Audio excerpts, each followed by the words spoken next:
kesempatan ya.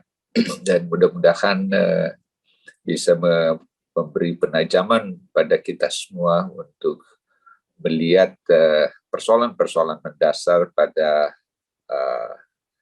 draft rancangan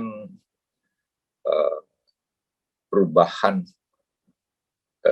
undang-undang Sisdiknas.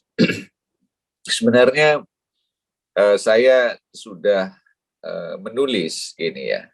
Mungkin tidak ada salahnya ya kalau boleh saya persilakan apa sebenarnya yang saya tulis ini dan teman-teman dapat mengikutinya dengan singkat gitu. Boleh nggak saya share screen ya? Halo, moderator? Bisa? Iya Pak, boleh Pak. Iya, oke. Iya bisa Pak. Ya, ini kelihatannya masih belum.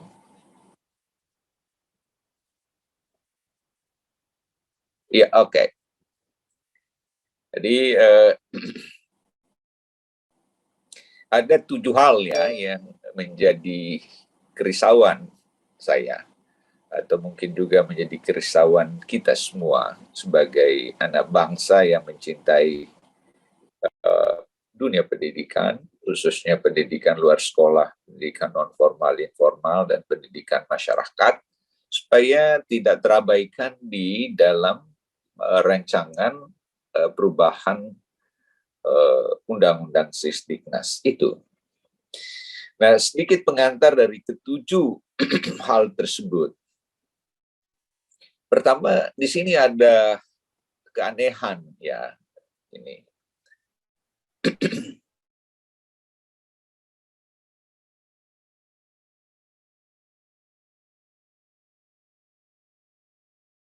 Penyelenggara pendidikan Indonesia di Istana Merdeka. Jadi mereka secara formal menerima mereka.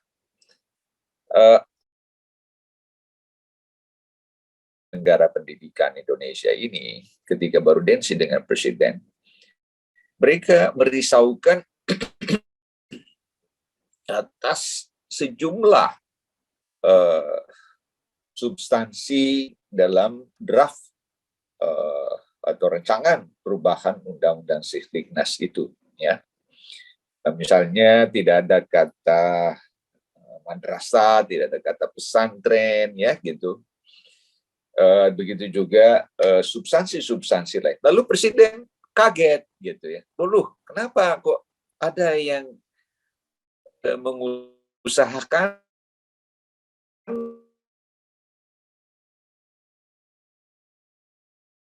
undang-undang yang sudah punya?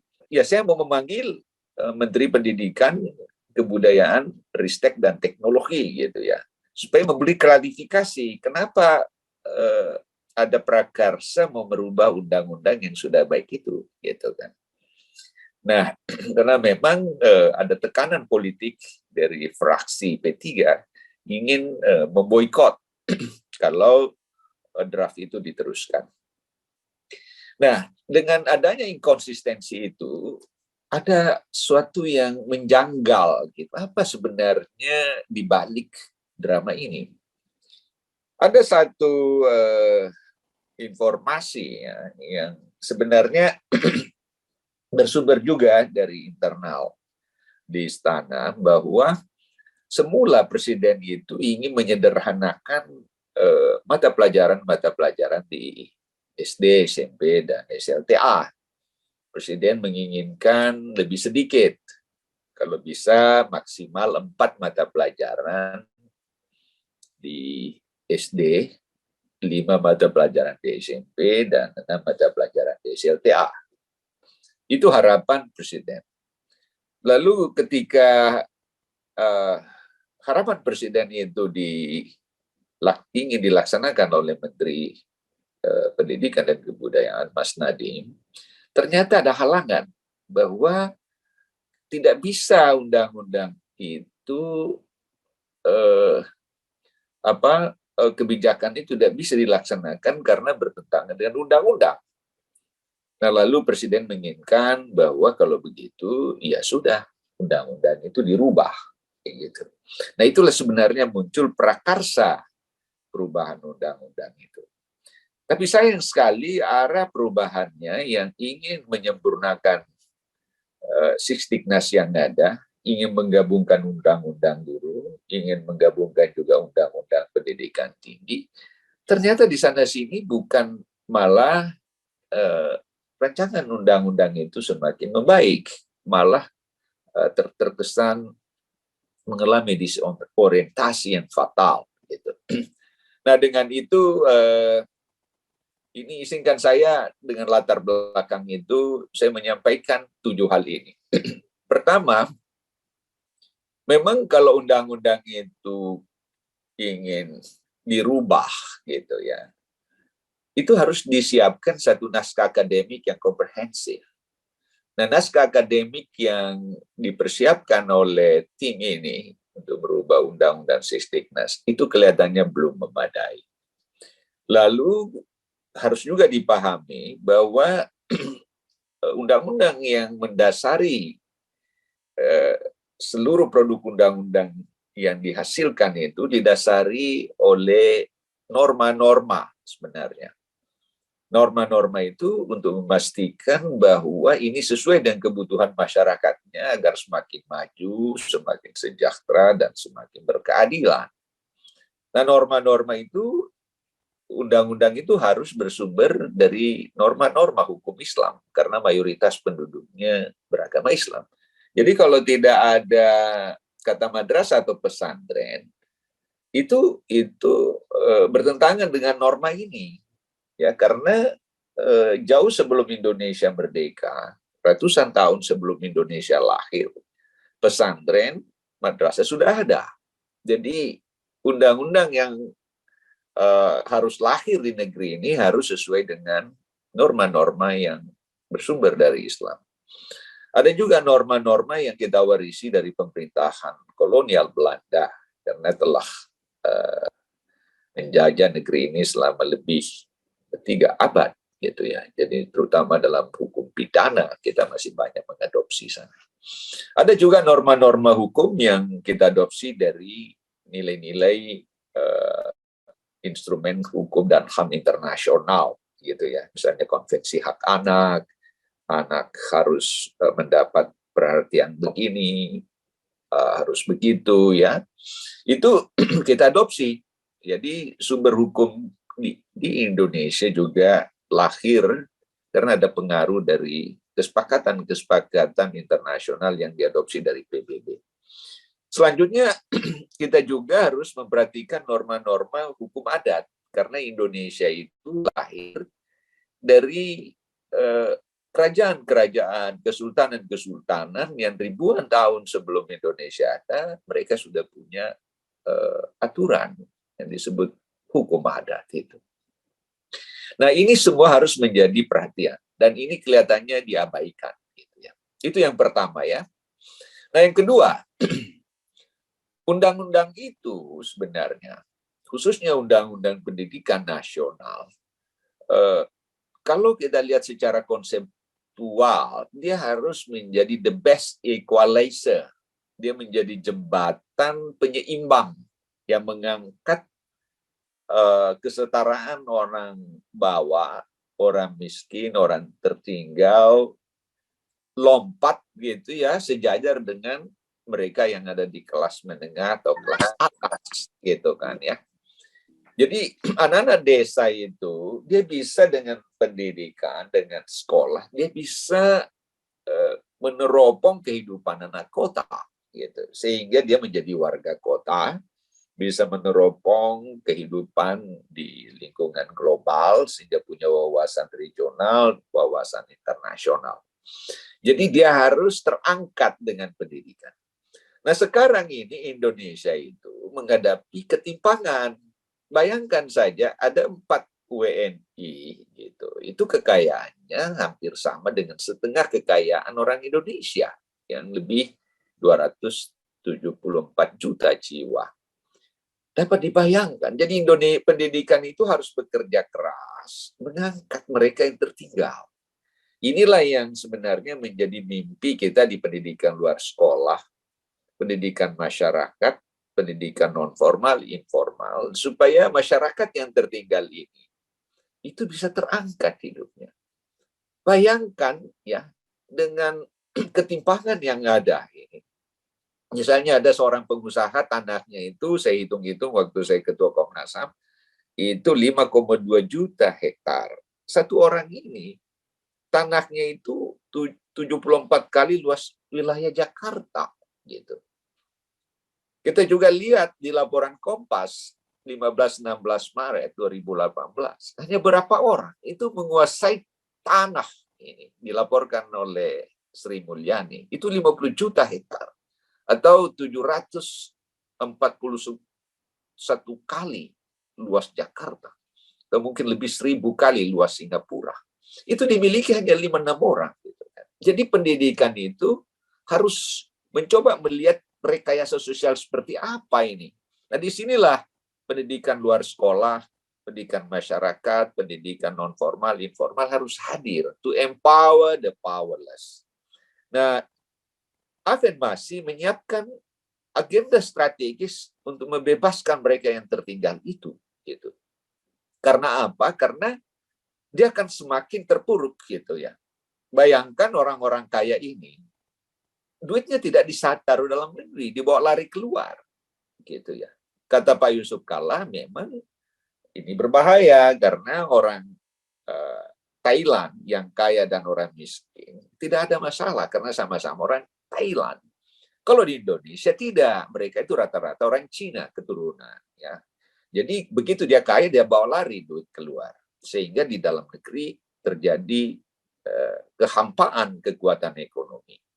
Jadi pendidikan harus hadir. Bagaimana caranya memberdayakan pendidikan luar sekolah, luar pendidikan masyarakat, informal non-formal ini bersama-sama seluruh proses pendidikan ya, memperkuat mereka yang lemah gini.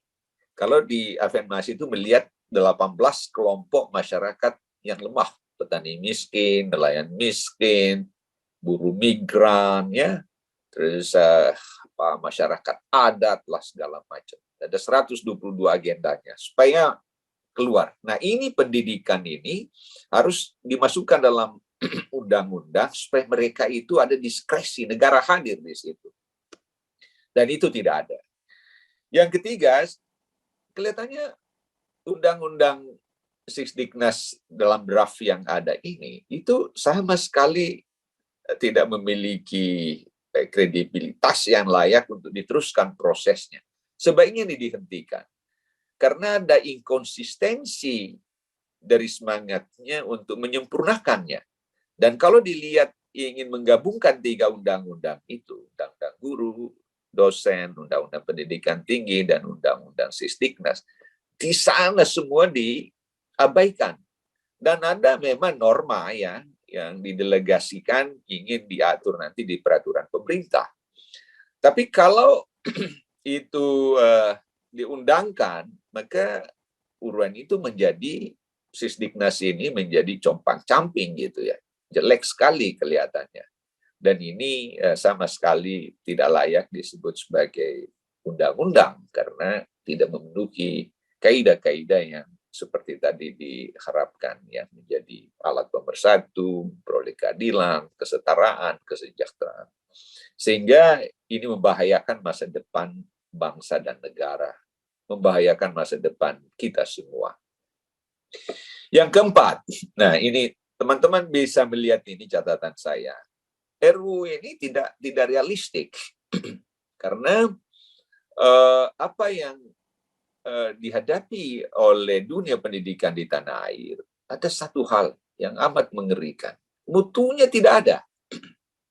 Bayangkan saja ya, dari saya lihat laporan UNICEF yang terakhir itu, memang kita terburuk mutunya ya pada tahun 2013-2014, terburuk di dunia ya. Jadi bukan hanya di lingkungan ASEAN gitu. Apalagi setelah COVID. COVID itu 68 juta anak, ada 530.000 sekolah ya, kelompok-kelompok belajar yang harus ditutup. Jadi tentu mutunya semakin anjlok lagi. Ingin juga saya tunjukkan bahwa 4.593 perguruan tinggi negeri dan swasta gitu ya. Itu hanya 3 saja diantaranya yang masuk di world class gitu. Gajah Mada, UI, ITB dan Airlangga ada 4 di bawah 500. Jadi dapat dibayangkan ya dari segi mutu kita menghadapi ancaman masa depan karena tidak ada gunanya pendidikan yang begitu dikelola dengan tanpa orientasi mutu. Yang membahayakan lagi, kalau kita lihat misalnya pendidikan tinggi ini, 4.593. Kalau kita lihat lokasinya di mana, ingin kita misalnya melihat perguruan tinggi yang berakreditasi A, ya, itu ternyata kalau dilihat 3 perguruan tinggi di satu daerah, di satu provinsi, atau di satu kota, maka 99,9% seluruh perguruan tinggi itu ada di Jawa. Kota dari 514 kabupaten kota di Indonesia yang punya perguruan tinggi berakreditasi A, maksudnya yang bermutu, ya, 3 perguruan tinggi di kota itu, kalau itu syarat, maka hanya ada di 3 tempat, yaitu di Makassar ada 4 perguruan tinggi akreditasi A, ada di Bali ada 3, dan di Medan. Jadi kalau 516 kabupaten kota dan hanya 3 yang ada di luar Jawa, maka ini sebenarnya pendidikan tinggi ini sebagai alat untuk memecah belah bangsa karena ada kesenjangan pengetahuan. Jadi ini lagi-lagi ini bahaya pengelolaan pendidikan dengan cara main-main gitu ya. Jadi apakah seperti ini harus diteruskan atau tidak? Makanya rancangan undang-undang pendidikan ini harus berubah total gitu ya. Itu yang keempat. Yang kelima ini kita juga lihat bahwa di undang-undang pendidikan, ya, bahkan di undang-undang dasar kita, ya, itu ditegaskan. Kalau teman-teman baca pasal 31 ayat 4 gitu, dinyatakan bahwa anggaran pendidikan minimal 20% dari APBN dan APBD gitu ya. Jadi ini luar biasa ini ya, membanggakan. Karena di dunia ini yang memasukkan anggaran yang begitu besar untuk pendidikan sedikit sekali. Saya lihat waktu saya kerja di PBB untuk wilayah Asia Pasifik misalnya, ya, waktu membantu UNESCO di 23 negara di kawasan Asia Pasifik. Saya lihat Pakistan, anggaran pendidikannya hanya 1%. Lihat di negara-negara Timur Tengah, umumnya 1-2%. Kita 20%. Amazing, luar biasa. Tetapi ketika ini dilihat, diapakan ini anggaran yang begitu besar, baik APBN, APBD. Ternyata tidak ada yang menetes, atau hampir tidak ada yang sampai kena didik. Mengapa tidak sampai kena didik? Karena dipakai biaya kesejahteraan pejabatnya dan biaya kesejahteraan guru. Jadi 90%, bahkan saya temukan di mana itu ya, Mas Firdaus itu, ada kabupaten itu 98% duit anggaran pendidikannya itu dipakai untuk kesejahteraan pejabatnya dan guru. Jadi tidak ada yang menetes karena didik. Rata-rata secara nasional, seluruh Indonesia, dari 500-an ribu sekolah dan PKBM, taman-taman belajar itu 86% dihabisi oleh pengelolanya. Jadi apa yang ada di tangan anak itu hampa gitu ya. Bahkan ditemukan di 32 kabupaten kota yang saya temukan dari data Bank Dunia itu lebih 90%, bahkan ada yang 96%. Sedangkan aturan di mana-mana di seluruh dunia itu misalnya di Vietnam hanya 43%. Kita 86% gitu. Jadi keserakahan elit-elit kita menghabiskan anggaran pendidikan ini adalah sebuah pengkhianatan konstitusi. Jadi inilah kekejaman yang amat kejam, yang seperti pernah dituturkan oleh Gabriela Mistral yang dapat Nobel hadiah sastra tahun 45. Dia orang Chile. Dia bilang, the worst crime we have is abandoning the children, neglecting the content of their life. Dia katakan, because many of the things we need can wait, but the child cannot.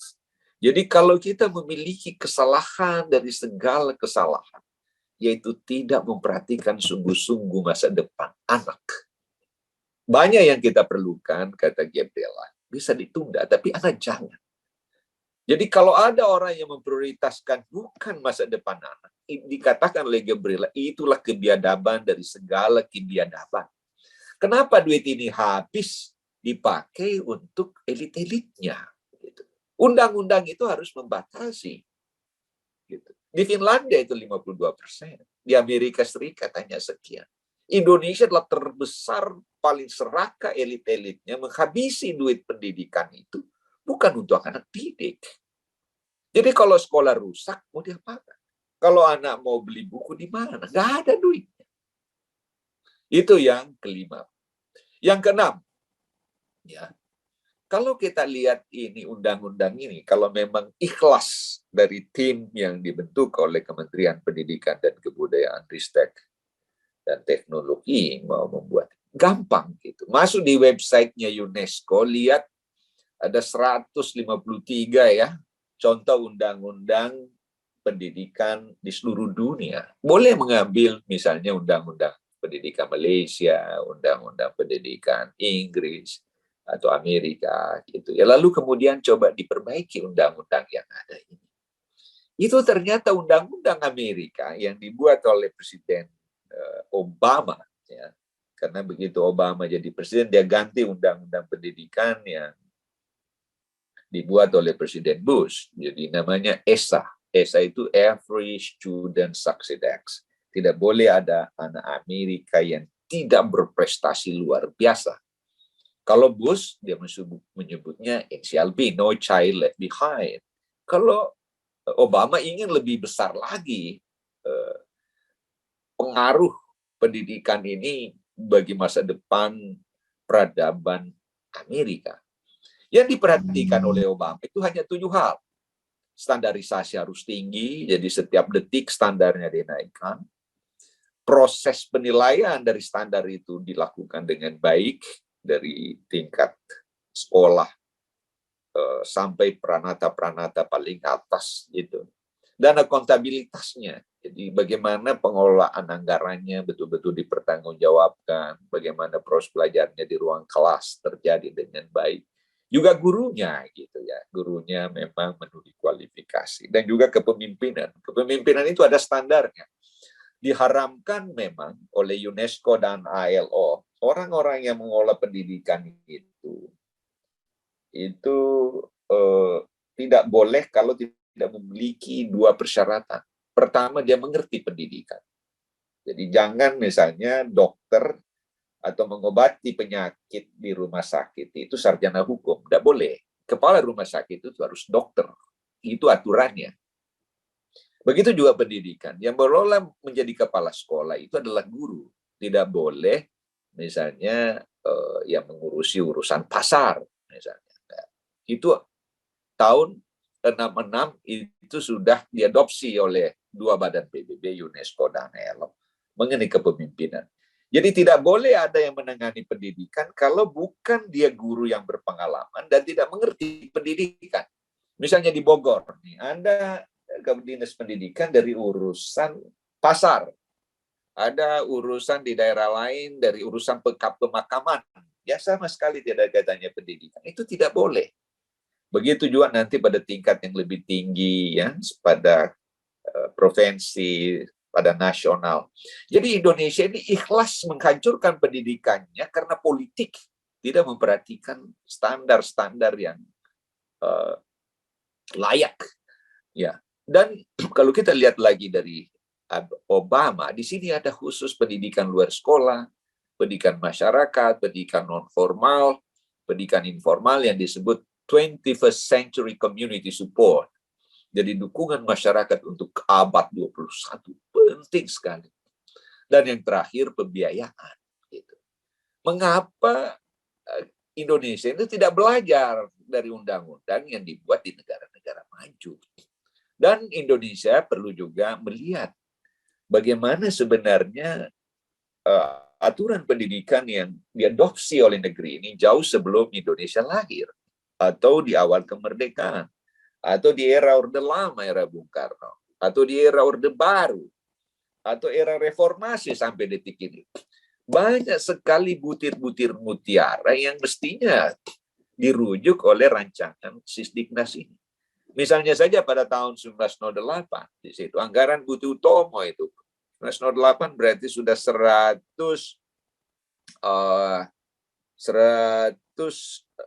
tahun lampau gitu ya. Ya 104 tahun lampau gitu ya. Itu dikatakan di situ pendidikan dalam arti seluas-luasnya di pasal 3. Pendidikan harus menjunjung tinggi nilai-nilai kemanusiaan dan peradaban. Jadi tidak nilai-nilai tradisional itu harus diangkat, diberi nilai baru sehingga dia menjadi peradaban. Tapi membekali keterampilan pertanian, peternakan, kerajinan dan kerajinan rumah tangga. Jadi kalau aturan dari Angkatan Budi Utomo 1908 itu kita rujuk 116 tahun lampau, 114 tahun lampau, tidak ada orang menganggur. Dan bahkan di situ lagi disebut bangun taman-taman bacaan di seluruh pelosok. Gitu. Sekarang ini kita lihat perpustakaan-perpustakaan desa, perpustakaan-perpustakaan di kampung itu tidak ada. Gitu. Jadi kita sebenarnya tertinggal dibandingkan dengan rancangan yang dibuat oleh Angkatan Budi Utomo 114 tahun lampau. Itu yang keenam. Yang terakhir ini, jadi yang ke-7 itu saya senang ya mengikuti tuturan dari Abdullah Baidawi.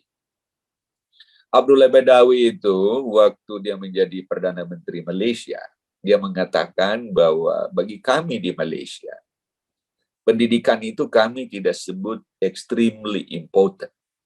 Jadi kami tidak menggunakan tuturan pendidikan itu amat penting, tidak. Kami juga tidak menggunakan istilah absolutely vital. Absolut itu mutlak, vital sesuatu yang betul-betul tidak bisa diabaikan. Seperti jantung gitu, berhenti ya sudah kita meninggal. Kami tidak pakai kata itu.